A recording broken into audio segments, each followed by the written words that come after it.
नमस्कार। हर हर महादेव, जय भोलेनाथ। स्वागत है आपका आपके अपने YouTube चैनल पर जिसका नाम है हॉरर स्टोरी विद एके।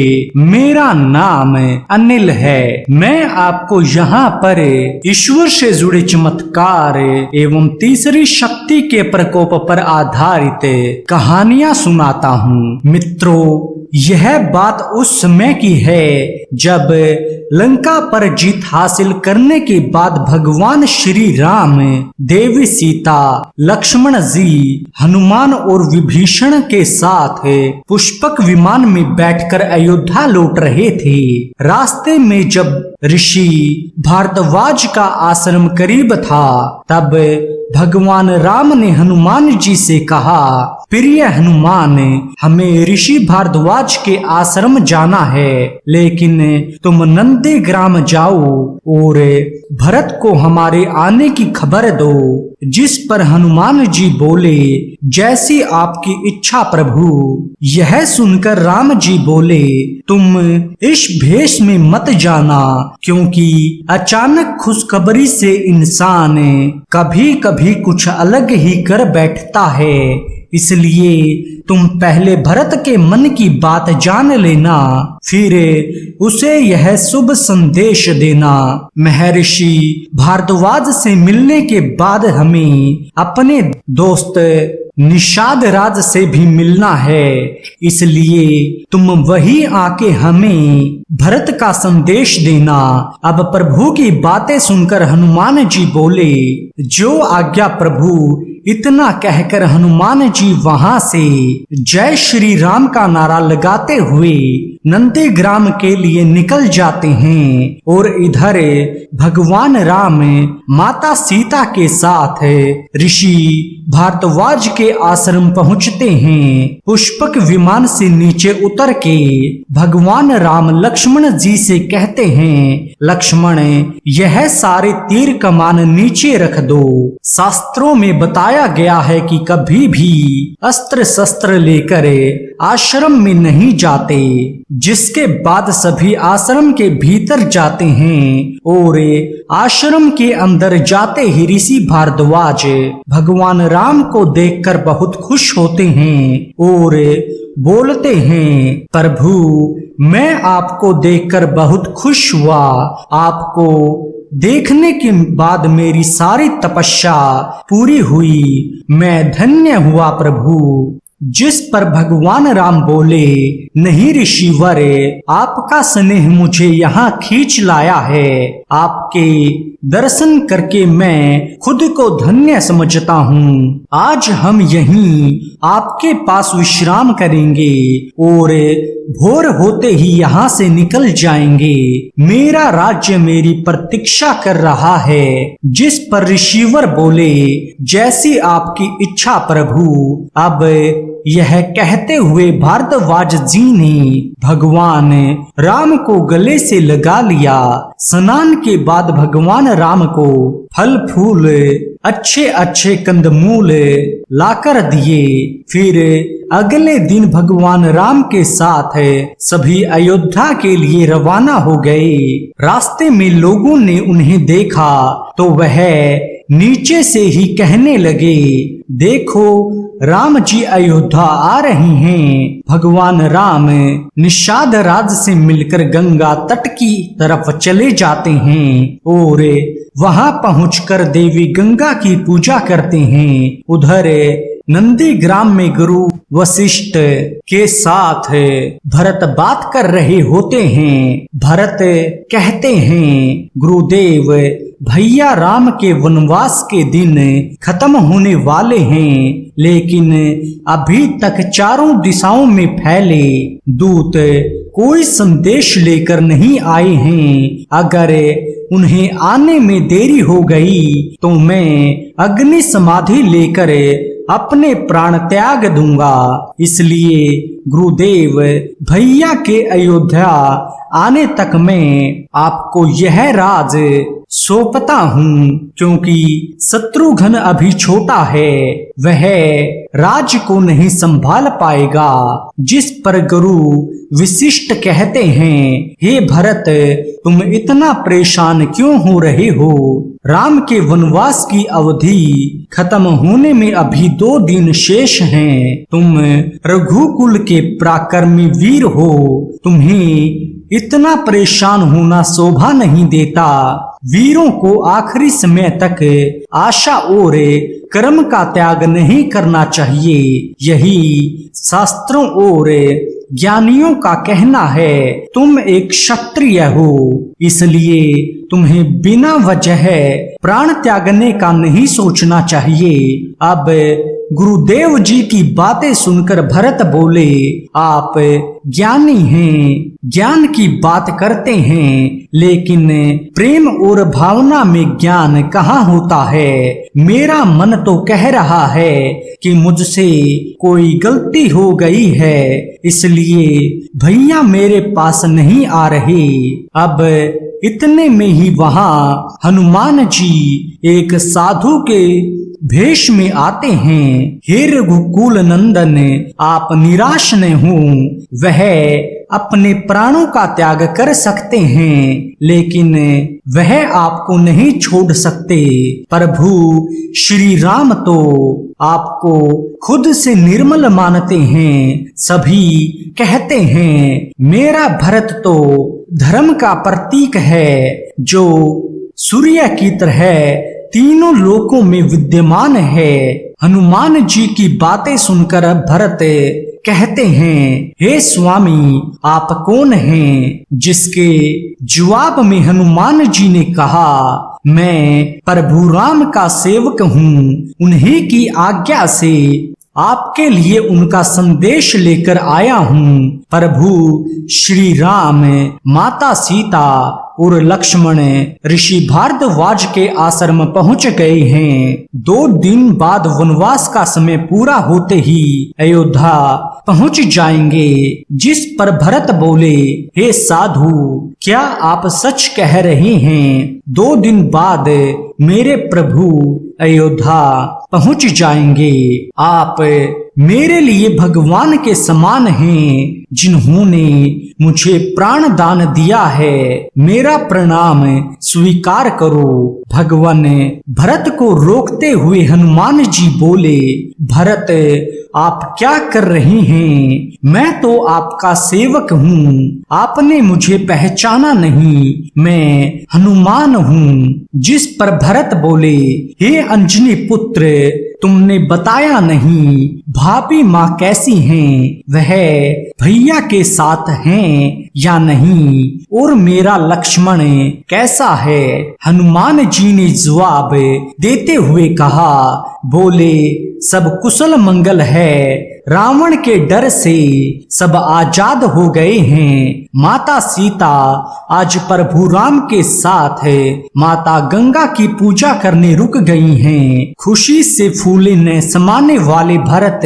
गुरु वशिष्ठ से बोले, गुरुदेव, गुरुदेव, आपने सुना भैया राम जल्द ही अयोध्या पहुंचने वाले हैं। मेरी आपसे विनती है कि आप ही अच्छी खबर माताओं को पहले सुना दीजिए। जिसके बाद यह खबर आग की तरह फैल गई। मित्रों, महल के एक सेवक ने ढोल पीटते हुए कहा, सुनो सुनो, 14 साल के वनवास और रावण को मृत्यु के घाट पहुंचाने के बाद भगवान राम, देवी सीता और लक्ष्मण जी वापस अयोध्या लौट रहे हैं। यह सब सुनने के बाद प्रजा ने पूरी अयोध्या को दुल्हन की तरह सजा दिया।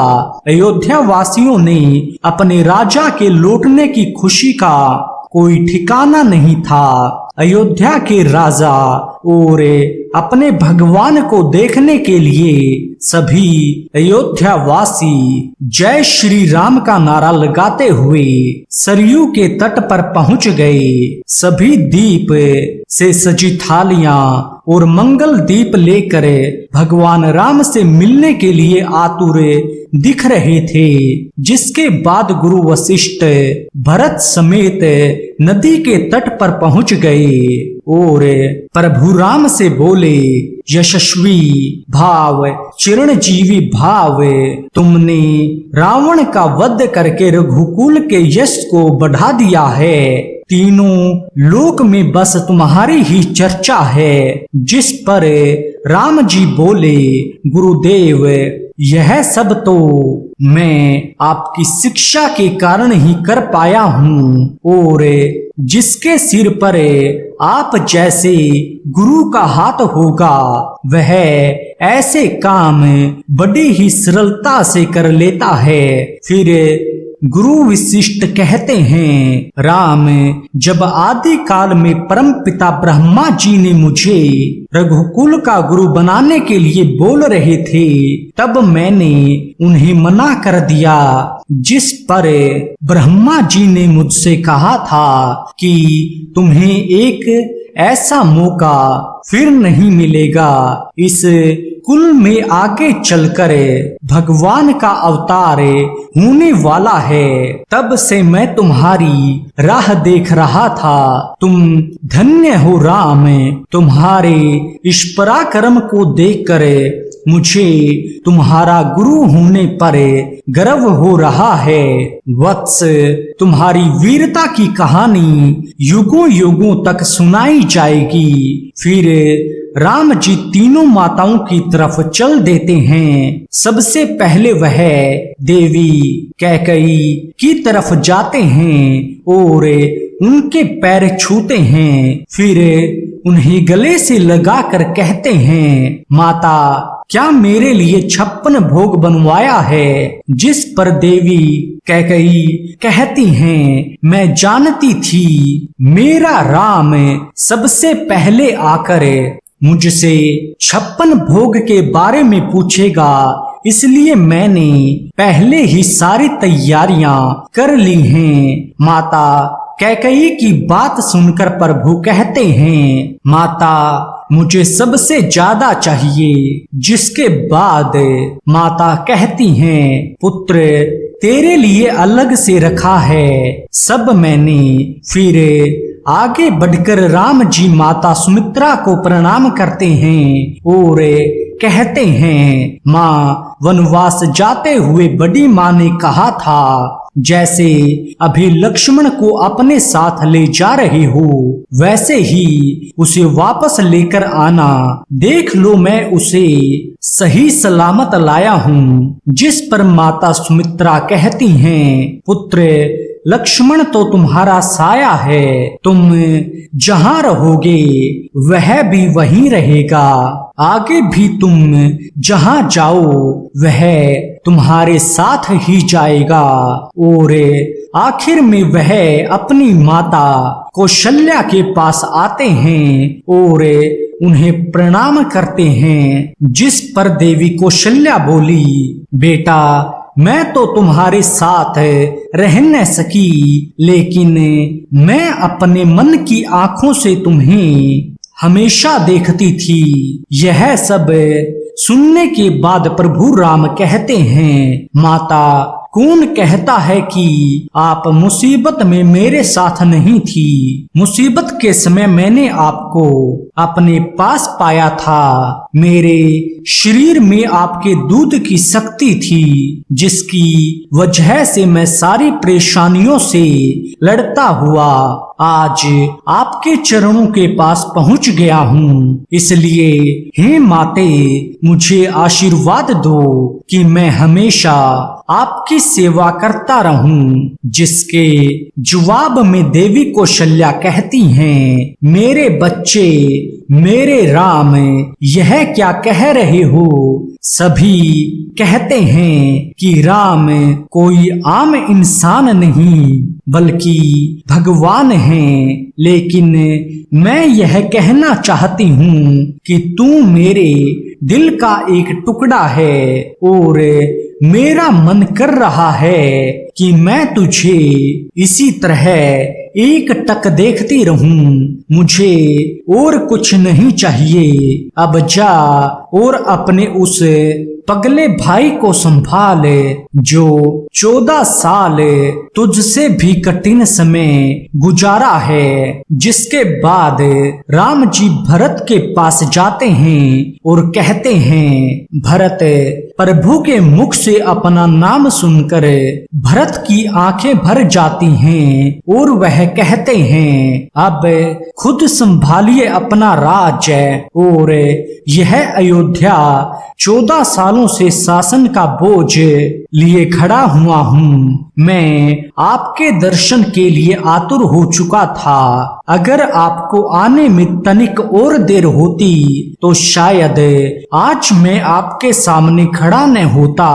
भैया, अगर इन 14 सालों में मुझसे आपकी प्रजा के लिए भूल हो गई हो तो मुझे माफ करिएगा, क्योंकि आपकी तरह मैं कोई राजा नहीं बल्कि एक नादान सेवक हूँ। भरत की बातें सुनकर भगवान राम भाव विभोर हो गए और उन्होंने कहा, भरत, तुम हम चारों भाइयों में सबसे महान हो। मैंने तो पिताजी के कहने पर वनवास में 14 साल गुजारे, लेकिन तुमने तो अयोध्या में रहते हुए सारे सुखों का त्याग कर दिया। इसलिए अनंत काल तक तीनों लोकों में जब भी कोई धर्म की बात करेगा तो धर्म का प्रमाण देने के लिए भरत यानी तुम्हारा नाम लिया जाएगा। राम जी की बातों का जवाब देते हुए भरत बोले, बड़ी माँ सही कहती हैं भैया, तुम जरूर भगवान के अवतार हो, क्योंकि अपने भक्तों को मान सम्मान सिर्फ भगवान ही दे सकता है। उधर लक्ष्मण जी गुरु वशिष्ठ को प्रणाम करे पैर छूते हैं। तब गुरु वशिष्ठ कहते हैं, तुमने अपने निस्वार्थ भाव से प्रेम का पाठ सिखाया है जिसका संसार में मिलना कठिन होगा। मुझे तुम पर गर्व है। गुरु वशिष्ठ से मिलने के बाद लक्ष्मण जी तीनों माताओं के पास गए, जहां माता कैकेयी ने उनसे पूछा, पुत्र, तुम्हें मेघनाथ का तीर कहाँ पर लगा था? जिस पर लक्ष्मण ने इशारा करते हुए कहा, यहाँ पर। माँ कैकेयी ने आगे कहा, पुत्र, जब तीर लगा होगा तब दर्द बहुत ज्यादा हुआ होगा। जिसका जवाब देते हुए लक्ष्मण जी ने कहा, हाँ माँ, मैं बेहोशी में भी आपको याद कर रहा था, बार बार कह रहा था कि मेरी माँ मेरी रक्षा करो, मेरी मदद करो। बड़ी माँ लक्ष्मण जी की बात सुनकर माता कैकेयी खुशी से कहती हैं, तुमने तो मेरी लाज रख ली पुत्र। तुम हर युग में भाई के प्रेम का प्रमाण रहोगे। तेरी सदा ही जय जय हो। जिसके बाद गुरु वशिष्ठ ने कहा, यह रघुकुल आप सबका हमेशा आभारी रहेगा, जिन्होंने भी राम की मदद की। उसके बाद तीनों भाई सरियों में नहा के राजमहल की तरफ चल देते हैं। अयोध्या पहुंचकर राम जी ने देखा, नगर का एक अलग ही रूप दिख रहा था। पूरी अयोध्या दियों से जगमगा रही थी, फूलों और रंगों से रंगोलियां बन रही थी। जिसके बाद उन तीनों का फूलों से महल में स्वागत किया गया। फिर राजमहल में गुरु वशिष्ठ ने अयोध्या वासियों के सामने राम जी का राज तिलक किया और उन्होंने योद्धा की कमान संभाली। तो मित्रों, आज के वीडियो में फिलहाल बस इतना ही। ऐसी और रोचक कहानियां सुनने के लिए आप हमारे YouTube चैनल को सब्सक्राइब कीजिए और वीडियो को लाइक कीजिए। धन्यवाद।